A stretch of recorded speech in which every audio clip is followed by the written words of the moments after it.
अल्लाह की बनाई इन पक्षियों की आवाज से सुनकर आप या तो हंसेंगे या डर के मारे भाग जाएंगे। नंबर 1, पीहा। इसकी आवाज को स्लो मोशन में करने पर ऐसा लगेगा जैसे कोई एम्बुलेंस या पुलिस की गाड़ी हो।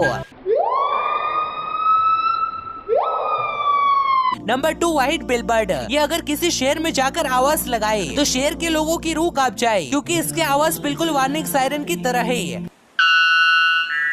Number 3, cassowary. जिसकी आवाज बिल्कुल किसी रॉयल एनफील्ड जैसा है। बेशक अल्लाह जबरदस्त बनाने वाला